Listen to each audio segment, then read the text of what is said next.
কণ্ঠরোধ করা হচ্ছে। এবং আমার বক্তব্য হচ্ছে এটা করছেন এই তথাকথিত বিটি বিরোধী, তথাকথিত অনৈতিকভাবে পাওয়া বিরোধীরা, বাট এরা ইনস্ট্রাক্টেড অ্যান্ড কন্ট্রোলড বাই সরকার পক্ষ। তারা প্রকৃত বিরোধী চাইছেন না, তারা সাজানো পুতুল চাইছেন কিছু। এরপর আমি নীতিগতভাবে একটা প্রতিবাদ করি, কারণ আখরুজ্জামান তিনি অপোজিশন তথাকথিত বিতর্কিত চিফ হুইপ, বাট তার হাতে ক্ষমতা দিয়ে রেখেছে স্পিকার। আমাকে বলতে দিচ্ছে না, হ্যাংলার মতো নিজে বলবে। আর ওরা কি বলবে, ওরা কি বিরোধিতা করবে? ওদের তো বসিয়েছে বিজেপি, ওদেরকে বসিয়েছেই তো বিজেপিকে যাতে বেশি আক্রমণ না করা হয়। উনি যখন বলছিলেন আমি গিয়ে বলো আপনি আমায় বলতে দেননি কেন, আপনি কেন আমার নাম কেটেছেন? তো তখন বাকিরা এলো, স্পিকার সাহেব বলছেন আপনি জায়গায় গিয়ে বসুন। মানেটা কি? দিনের পর দিন আমার কন্ট্রোল করা হবে, আমাকে বলতে দেওয়া হবে না। পুলিশ বাজেট আজকে আমি গত কদিন ধরে যে সন্ত্রাস চলছে সেটা আমি বলবো না? একের পর এক নারী নির্যাতন হচ্ছে সেটা আমি বলবো না? এসব পোশাকগুলোকে দিয়ে বক্তৃতা করাচ্ছে, আর আরিফাকে তৈরি হতে দেয়নি। তাকে এইসব এদের অনেকে এগিয়েছে না অমুক তমুক হ্যান। তো স্পিকার বললেন বিজেপির লোকেরা মানে মায়ের থেকে মাসির দরদ বেশি। আমি ওখানে বলছি ওদের দু চারজন আসছেন, কিন্তু তবু বিজেপির কয়েকজনকে দেখলাম যেন মিটিংকে আগলে রাখতে পুরো মরিয়া, দরদ উঠলে উঠছে। তারপর স্পিকার সাহেব বললেন আপনাকে বার করে দেবো। তাই আমাকে বসিয়ে রেখেই আমার লাভ কি বলুন? আমার বসে থেকে লাভ কি?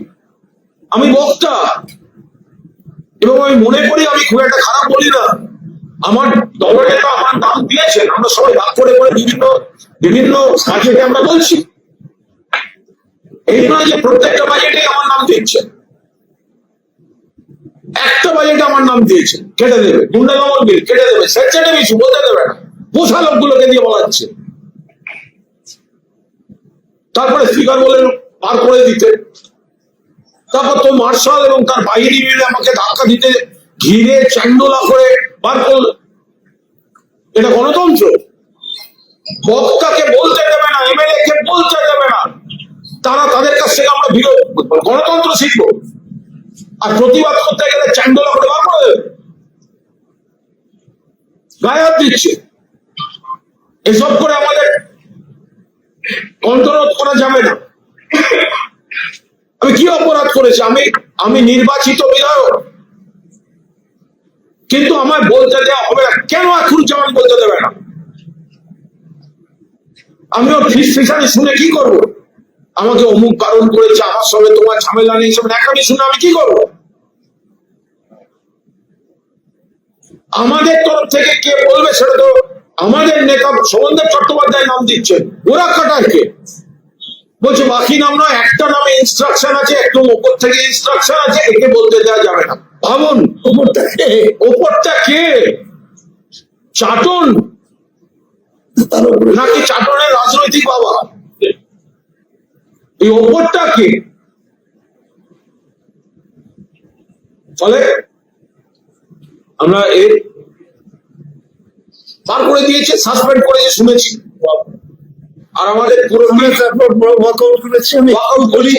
আমি কিন্তু এই ব্যাপারটা নিয়ে স্পিকারের কাছে গিয়েছিলাম। কেন? Speaker is the custodian of the house, সব মেম্বারের উনি কাস্টোডিয়ান। এবং স্যার আপনারই যেটা আমাদেরকে আমাদের অধিকারটা প্রতিষ্ঠা করার ব্যাপারে আপনি মানে অগ্রণী ভূমিকা নেবেন।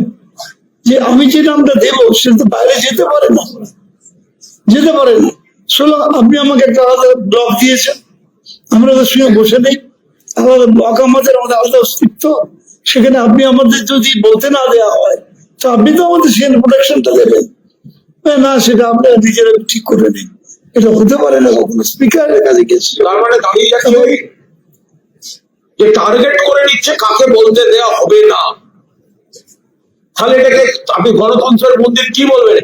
এর আগে এরকম কোন নজির আছে? বিধানসভায় এই প্রথম এই ঘটনা ঘটছে যে একজনকে টার্গেট করে নিয়ে তাকে বলতে দেওয়া হবে না, সরকার পক্ষ এবং তাদের পোষা দামি দালাল তথাকথিত বিরোধীরা হাত মিলিয়ে একজনকে বলতে দেওয়া হবে না, এবং সে প্রতিবাদ করলে তাকে মার্শাল দিয়ে হাউস থেকে বার করে দেওয়া হবে।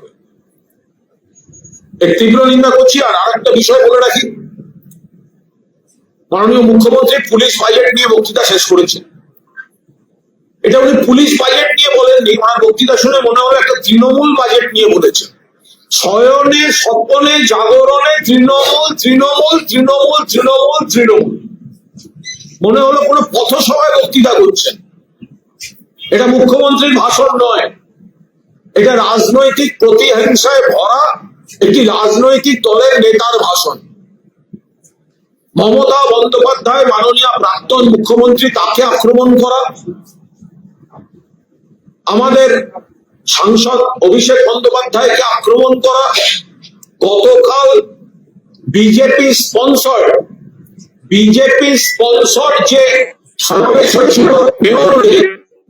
সেটা প্লাস্টিকের চেয়ার সরকারের, আর মমতা বন্দ্যোপাধ্যায়ের নেতৃত্বে যে বিরাট সমাবেশ, সেটা গা জ্বলে যাচ্ছে, সেটা বেরিয়ে আসছে। কিন্তু উনি তো মুখ্যমন্ত্রীর চেয়ারে পুলিশ বাজেট বলবেন।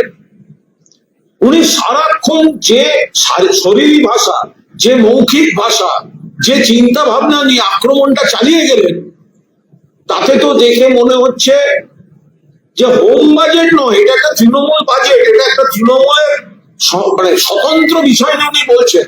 আগাগোড়া বক্তৃতা মমতা ব্যানার্জি, তৃণমূল, সমাবেশ আর অভিষেক ব্যানার্জি। অভিষেক ব্যানার্জি এই হাউসের সদস্য নন, অভিষেক ব্যানার্জি এই হাউসের সদস্য নন, অথচ তাকে আক্রমণ করে বা তাকে লক্ষ্য করে যেভাবে মুখ্যমন্ত্রী ভাষণ দিয়েছেন, স্পিকারের তো উচিত একদিন জবাবে ভাষণ দিতে অভিষেক বন্দ্যোপাধ্যায়কে বিধানসভায় আমন্ত্রণ জানানো। এটা কোন রীতি? যে ব্যক্তি বিধানসভার মেম্বার নন, এটা কিন্তু পার্লামেন্টে একই জিনিস, সেই ব্যক্তি যিনি সদস্য নন, তাকে কেন্দ্র করে বলা যায় না। কিন্তু একটা জিনিস বোঝা গেল যে বিজেপি কোনোভাবে নির্বাচন কমিশন দিয়ে ক্ষমতায় হয়তো এসছে, কিন্তু ঘুম থেকে উঠে থেকে রাতের স্বপ্ন থেকে দুঃস্বপ্ন সবটাই এখনো মমতা বন্দ্যোপাধ্যায় আর তৃণমূল কংগ্রেস কেন্দ্রিক। নইলে এতবার পুলিশ বাজেটে মমতা বন্দ্যোপাধ্যায়ের অভিষেক বন্দ্যোপাধ্যায়কে পথসভার ভাষায় কেউ রাজনৈতিক আক্রমণ করে। রাগ হচ্ছে ওনাদের, ওনারা যাদের দায়িত্ব দিয়েছিলেন, ভাই তোরা আমরা সব সাপোর্ট দিচ্ছি, আর আমাদের একটা টাকা কেউ খরচা করেনি, কোনো বাস কোনো আনার ব্যবস্থা করা যায়নি, খাওয়া নেই, রাতে থাকা নেই, উল্টে মামলার পর মামলা, আটকের পর আটক। তারপরে মমতা বন্দ্যোপাধ্যায়ের জন্য কর্মীদের স্রোত আর চাটনদের শিবির স্পন্সার্ড বাই বিজেপি। আমাদের মঞ্চের পাশে একটা পাবলিক টয়লেট ছিল, তো এখন পাবলিক টয়লেটের সামনে একটু ভিড় ছিল, কারণ অনেকে যাবেন দূর থেকে এসছেন। তো পাবলিক টয়লেটের সামনে যে ভিড়টা ছিল সেটা কিন্তু ওদের সমাবেশের থেকে বড় ছিল, এখন সেটা নিতে পারছে না, সেইটা পুরো আক্রোশটাই বক্তৃতা দিয়ে চলে গেল। এই বক্তৃতা মাননীয় মুখ্যমন্ত্রী বা মাননীয় পুলিশ মন্ত্রীর বক্তব্য হতে পারে না। কারণ কানাতলায় বাড়ি ভাঙা নিয়ে বলতে গিয়ে উনি একটা শহীদের দিয়ে বলেছেন, জানেন কার শহীদ? উনি বলেছিলেন, আমরা বলিনি। কিন্তু সেই ব্যক্তি যেই ভালো তৃণমূল হয়ে গেল, উনি আর সেগুলো নিয়ে উচ্চবাচ্য করেন না। মুখ্যমন্ত্রী বলেছেন 80 থেকে 90টা ইলিগাল কনস্ট্রাকশন কে করেছে, সেই ব্যক্তি এবং তার ছেলের নাম মুখ্যমন্ত্রী বলেছেন। যেদিন থেকে তথাকথিত ভালো তৃণমূল, মুখ্যমন্ত্রীর আর মুখে তার নাম শোনা যায় না। ফলে উনি ব্যবস্থা নেব করবো মানে বুঝে নিতে হবে এটা কিন্তু হচ্ছে মিস কল। মুখ্যমন্ত্রীর এই যে দেখে নেবো তদন্ত করছি করবো, এটা হচ্ছে মিস কল। অর্থাৎ যারা যারা আরো আছেন তদন্তে তারা চলে আসুন, তাহলে আমি বাঁচিয়ে দেবো, নইলে আমি পুলিশ, সিবিআই, ইডি এসব পাঠাবো। ওনার হুমকি মিস কলে পরিণত। উনি বিধানসভায় দাঁড়িয়ে যাদের যাদের বিরুদ্ধে বলেছেন, প্রেস কনফারেন্সে নবান্নে বা অন্য কোথাও যাদের বিরুদ্ধে বলেছেন, আগে তাদের বিরুদ্ধে অ্যাকশন নিন, তারপর ওনার কথার বাস্তবতা আমরা বুঝবো। নারী নির্যাতন, এবং একাধিক ঘটনার উল্লেখ করে আপনাদের সময় ভূমিকা খুব ভিন্ন হয়েছে। আলিফা বলুন। এখন আর একের পর এক নারী নির্যাতনের ঘটনা ঘটছে। গত দু মাসে যা হয়েছে ভয়ঙ্কর। এর আগে যে সামাজিক বিকৃতি যা ছিল, পুলিশ ব্যবস্থা নিয়েছে, দোষীকে গ্রেফতার করেছে, একের পর এক কেসের দ্রুত তদন্ত শেষ করে ফাঁসির আদেশ, যাবজ্জীবন এসব হয়েছে। মানে উনি যেটা বলতে চাইছেন, তাহলে উন্নাও, হাথরাস, প্রয়াগরাজ, বিলকিস, মধ্যপ্রদেশ, দিল্লি উনি ভুলে গেলেন? ইউপি, মণিপুর উনি ভুলে গেলেন সেগুলো? এই কথাটি খুব স্পর্শকাতর। এই কথাটি কিন্তু এটা গভীরভাবে দেখার কথা। কোন বালিকা, কোন শিশু, কোন মহিলার উপর কোন নির্যাতন কাম্য নয়, এবং যারা নির্যাতন করছে তাদের কঠিন শাস্তি দরকার। কিন্তু কঠিন শাস্তিটা দেবে কিন্তু আইন, পুলিশ।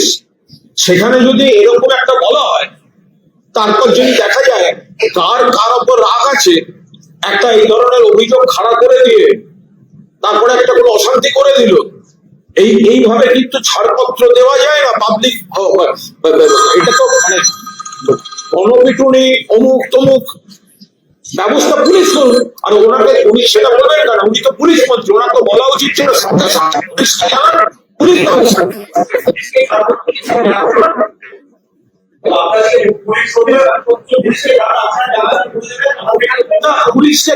পুলিশকে ছাড়পত্র দিলে তো সেখানে কিছু বলার নেই। পুলিশ আইনের মতো চলুন না, কে বারণ করেছে? সেটাই তো আমরা চাই। পুলিশ আইনের কথা বলুন, কিন্তু দিল্লির রাস্তায় আমাদের সোনার মেয়েরা, কুস্তিগিররা রাস্তায় বসে থাকবে, শ্লীলতাহানির অভিযোগ বিজেপি সাংসদ বীরভূষণের বিরুদ্ধে, আর অমিত শাহ পুলিশকে মেরে তুলে দেবে মেয়েদের, আর সেই বিজেপির মুখ্যমন্ত্রী বড় বড় কথা বলবে, সবটা একসঙ্গে চলতে পারে। এই তো ঘুরিয়ে এনকাউন্টারের কথা বলা হচ্ছে। আপনারা জাপারেন্ট করে নিন কেন? যেটা আপনার রুল বুকে আছে, যেটা আইনে আছে, আপনি তো সেটা করবেন।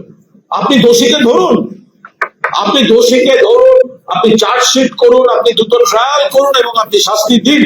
নারী নির্যাতনে কঠোরতম ব্যবস্থা নিক পুলিশ, কিন্তু সেটা আইন মাফিক নিক।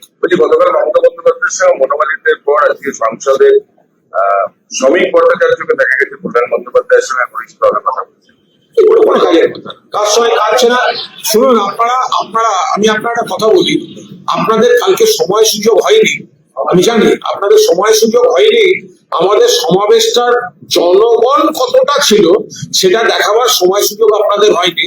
আপনারা কল্যাণ বন্দ্যোপাধ্যায়ের একটা বা দুটো কি বক্তব্য, সেইটা দেখাবার সময় সুযোগ নিয়ে আপনারা ব্যস্ত, সেটা আপনাদের প্রবলেম। কিন্তু কল্যাণ বন্দ্যোপাধ্যায়ের দুটো কথা, এক হচ্ছে তৃণমূলে আছি, মমতা দিকে ছেড়ে যাব না, আমি ওই 60 জন আর 20 জনের মধ্যে আমি পড়ি না। এর বাইরে একজন সিনিয়র সাংসদ, সিনিয়র নেতা কখন কোন মুডে কি একটা দুটো বলে ফেলেছে কি বলেনি, তিনি আমাদের তৃণমূল পরিবারের একজন অন্যতম সম্পদ, মমতাদির দীর্ঘদিনের সাথী। ফলে সাদা কাগজ দিন, সই করে দিচ্ছি, কল্যাণ বন্দ্যোপাধ্যায় তৃণমূল কংগ্রেস ছেড়ে মমতাদিকে ছেড়ে কোথাও যাচ্ছে। দেয়নি, পুলিশ তো হ্যারাসি করেছে, পুলিশ তো দেয়নি। আমাদের পারমিশন তো দিয়েছে কোর্ট। এবং এটা মাথায় রাখবেন, ভিক্টোরিয়া হাউসের সামনে মূল মঞ্চ, সেখান থেকে ট্রাম লাইনের ডিফারেন্স হচ্ছে 100 মিটার, 100 মিটার এই লম্বাটা। আর কাল যেখানে মঞ্চ ছিল আর যেখানে তারামণ্ডপ, এটা 350 মিটার। ফলে মাথায় রাখবেন, সবার সামনে কতজন, পেছনে কতজন। আমরা আদালতের রায় মেনেই করেছি, কিন্তু আমরা আদালতের রায় মানলেও আদালতকেও তো জনতার আদালতের রায়টাকেও মনে রাখতে হবে। আমরা তো নিয়ম মেনেই সংখ্যা মেনে রাখতে চেয়েছি, কিন্তু মানুষ যদি চলে আসেন তখন আমরা কি করবো? তখন পুলিশের কাজ করবো। দেখুন, মদন মিত্রকে নিয়ে কোনো বাড়তি কথা বলতে চাই না, কারণ মদন মিত্র যা যা বক্তব্য, সেটা হচ্ছে মদন মিত্র স্ত্রীকে ইডি চিঠি যাওয়ার পর। ফলে মদন মিত্র যা যা পারেন বলে যান, ওটাকে আমরা ধরে নিচ্ছি ইডির চিঠির অ্যানেক্স চাই। ইডির চিঠির অ্যানেক্স চাই। ইডির চিঠি মিসেস মদন মিত্র এবং ছেলেদের কাছে যাওয়ার আগের দিন পর্যন্ত মদনদার স্টেটমেন্ট, আর ইডি যাওয়ার পর স্টেটমেন্ট আকাশ পাতাল। ফলে পরেরটা ধরবো কেন? ফ্যাক্টর তো হচ্ছে ইডির চিঠি। অভিষেক বন্দ্যোপাধ্যায় বাংলার তো যদি আপত্তিকর কথা বলে থাকেন কারো সম্পর্কে, অভিষেক বন্দ্যোপাধ্যায় টাকা চিঠি দিয়েছে 21শে জুলাইয়ের আগের রাত সম্পর্কে সম্পূর্ণ ভিত্তিহীন বিকৃত স্টেটমেন্ট দিয়েছেন। সেদিন মমতা বন্দ্যোপাধ্যায় ওখানে গেছিলেন, ওই হামলা হয়ে যাওয়ার পর পুলিশ সবাই জানে যে কোন বাহিনী এসে হামলা করেছিল। ওনার উচিত ছিল তাদেরকে অ্যারেস্ট করানো। শুধু তাই নয়, সেদিন বেছে বেছে অনেকের বাড়ি পর্যন্ত হামলা হয়েছে। আমার বাড়িতে লোক গেছিল, সে বাহিনী কারা গেছিল সে আমি জানি। আমি সঙ্গে সঙ্গে এক্স হ্যান্ডেলও কলকাতা পুলিশকে ট্যাগ করে পোস্ট করেছি। আমাদের অসিত মজুমদার থেকে শুরু করে বহু জায়গায় যারা সংগঠক মেরেছে, তাদের সকাল থেকে আটকে রাখা হয়েছে, আগের দিন থেকে আটকে রাখা হয়েছে, সব করেছে পুলিশ। গোটাটা করেছে পুলিশ যাতে আমাদের সভাটা ক্ষতিগ্রস্ত হয়, বানচাল হয়। এখন মানুষ যখন উপচে দিয়েছে, সেই রাত থেকে বিজেপি নেতারা এখন বড় বড় কথা বলছে।